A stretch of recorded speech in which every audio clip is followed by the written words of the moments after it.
planeta Tierra cambió varias veces de tamaño en su larga evolución geológica.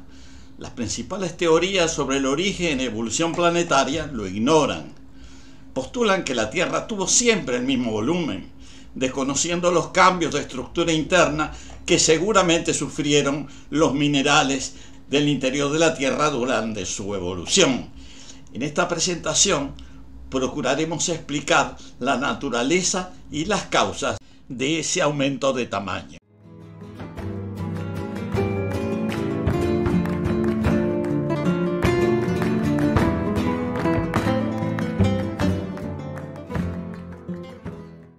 Lo que queremos en esta presentación es analizar y teorizar sobre el origen de los planetas, o sea, de los cuerpos celestes sin temperaturas ni masas suficientes para iniciar reacciones nucleares, generalmente mucho más frío que las estrellas, y que frecuentemente están asociados a estos astros y giran alrededor de los mismos.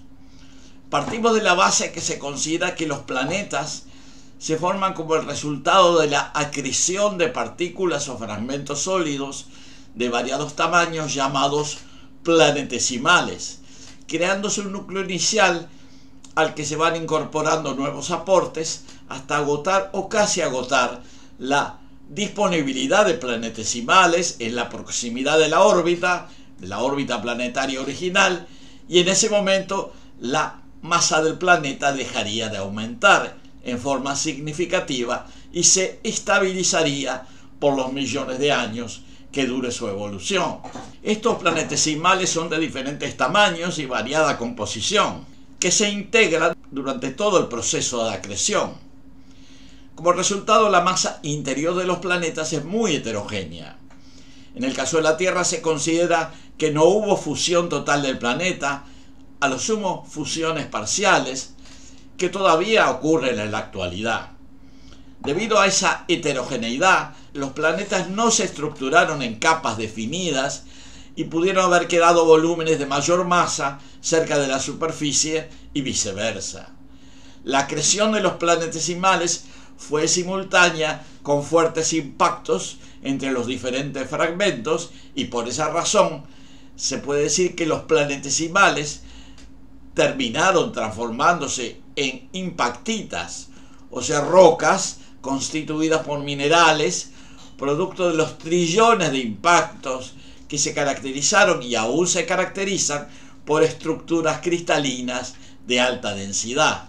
Con el tiempo, los minerales dominantes en el interior del planeta poseían estructuras cristalinas de alta densidad, como decía, o sea, los minerales comunes en el interior de la Tierra en otras épocas y aún hoy, como la cesita, cuya fórmula es dióxido de silicio, con una densidad de 2.9, que se fue transformando en cuarzo, que también es dióxido de silicio, pero tiene una densidad menor de 2.7.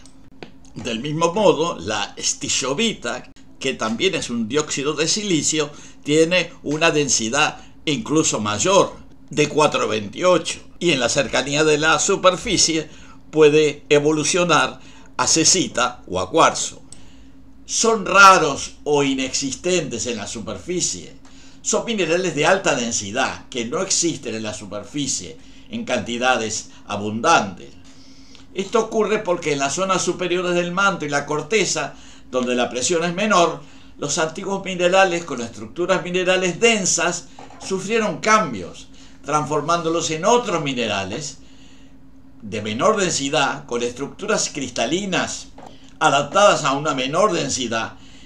Es lo que el geólogo español Vicente Sánchez Elá llamó cambios de fase. Los cambios de fase ocurren a diferentes niveles planetarios, pero en particular parece que es cerca de la superficie, de 60 a 100 kilómetros de profundidad, que se pueden apreciar mejor. Los cambios de fase de mayor a menor densidad son exotérmicos, o sea, que producen una emisión de energía. Es probable que la fuente principal de generación del calor en el planeta Tierra, sean los cambios de fases cristalinas, que producen energía. Al mismo tiempo, los cambios de fase dan lugar a un aumento de volumen por disminución de la densidad. Por lo tanto, es lógico pensar que la Tierra, así como otros planetas también, han venido aumentando su volumen continuamente desde que se estabilizaron los procesos acrecionarios y se formaron los minerales de mayor densidad. En otras palabras, ignorar el probable, yo diría seguro, aumento del volumen de la Tierra durante los tiempos geológicos implica ignorar la existencia de cambios de fase en el interior del planeta, llegando a conclusiones incorrectas. Este aumento de volumen da lugar al aumento de la superficie del planeta. Las placas tectónicas originales que ocupaban una superficie menor se fracturaron y separaron a medida que el volumen aumentaba. Las fracturas entre las placas se fueron llenando de agua, dando lugar a las estructuras oceánicas. De acuerdo a esta teoría, los océanos fueron aumentando de superficie, cambiando la configuración de mares y continentes. Esto es coherente con la teoría de Warren Casey, el geólogo australiano, que precisamente sostuvo que la Tierra había aumentado de volumen desde su formación original. Warren Casey sostiene que el diámetro terrestre ha aumentado gradualmente a través del tiempo geológico y que no ha habido ningún proceso de subducción de unas placas tectónicas por debajo de otras. Al principio, la corteza estaba formada por la unión de los continentes en uno solo, lo que se acostumbra a llamar Pangea. En esa paleotierra no había fondos oceánicos, solo habían tierras emergidas y mares someros extensos, pero de poca profundidad. El proceso de formación de los fondos oceánicos profundos comenzó en la zona actualmente ocupada por el Océano Pacífico. En ese momento la Tierra estaba compuesta por un área predominante, la futura Pangea, y un fondo oceánico en expansión, el Protoocéano Pacífico. Carey supone que al expandirse este primer protocontinente, se produjeron grietas y materiales subterráneos, generalmente de tipo basáltico, que erupcionaron hacia la superficie, incrementando las áreas ocupadas por los primeros fondos marinos. La gran masa de la Pangea se dividió en fragmentos que habrían de constituir los futuros continentes e islas. Estos primeros protocontinentes se fueron consolidando, mientras que los primeros fondos oceánicos se fueron expandiendo, determinando que los protocontinentes se separaran, formando, por ejemplo en el sur, el llamado continente de Gondwana, en los periodos devónico y pérmico, hace unos 300 millones de años, que a su vez habría de dividirse, dando lugar a la formación de nuevos fragmentos continentales, separados por un creciente fondo oceánico que habría de constituir el Océano Atlántico.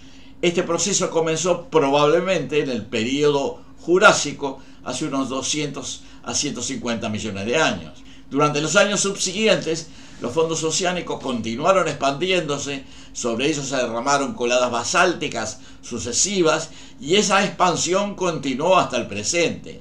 Los lugares de emisión de esas lavas son las dorsales oceánicas, un ejemplo de las cuales es la dorsal central del Océano Atlántico. Esta teoría de la expansión terrestre puede muy bien ser complementada por el modelo de Vicente Sánchez Elá.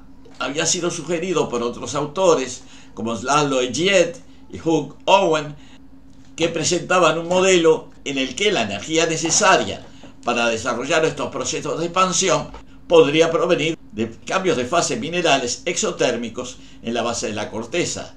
Como señalaba antes, en el interior de la Tierra, en particular en el manto, predominan los minerales, casi siempre silicatos, de mayor densidad, con estructuras cristalinas densas, como las holanditas, las cesitas y la estishovita.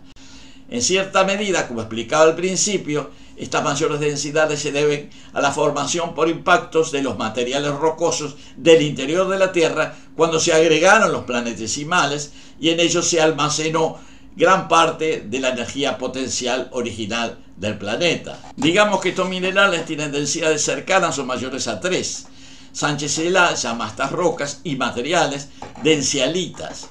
En el límite del manto con la corteza, a unos 50 o 60 kilómetros de profundidad, al disminuir la presión, debido a la menor profundidad y por lo tanto menor presión de las rocas suprayacentes, estos minerales modifican sus estructuras cristalinas para adaptarse a condiciones de menor presión sin cambiar la composición química y se transforman en silicatos estables para las nuevas condiciones de menor densidad, como feldespatos y cuarzo, con densidades de 2.6 y 2.7. Reiteramos que este cambio de fase y de densidad implica un aumento de volumen. Los procesos de aumento de volumen fueron heterogéneos, porque los materiales de los planetesimales eran heterogéneos para empezar. Esa heterogeneidad de los materiales dio lugar a levantamientos a nivel local de tipo orogenético, con formación de escudos y cadenas montañosas, debido al aumento de volumen localizado. En segundo lugar, también al ascenso de la temperatura y localmente fusión de las rocas, provocando fenómenos volcánicos. Y en tercer lugar, a la formación de rocas graníticas en la base de la corteza a nivel planetario, o sea, las densialitas se transforman en granitos. Este modelo implica que la Tierra ha aumentado su volumen durante su historia geológica y geofísica, y que debido a la despareja distribución de los materiales densos, ese aumento de volumen suele ser heterogéneo. En algunos lugares es mayor que en otros, y en esos sitios hay más dilatación o hinchamiento, con disminución del grado geotérmico y vulcanismo asociado. Por lo tanto, estas heterogeneidades explican las diferencias geotectónicas de las diferentes regiones, fondos marinos y continentes. En este momento el modelo imperante es completamente diferente, imaginando que el volumen del planeta ha permanecido estacionario, constante. Sin embargo, el modelo de los cambios de fase de Sánchez-Elá y la hipótesis complementaria de la expansión terrestre de Warren Casey no son considerados.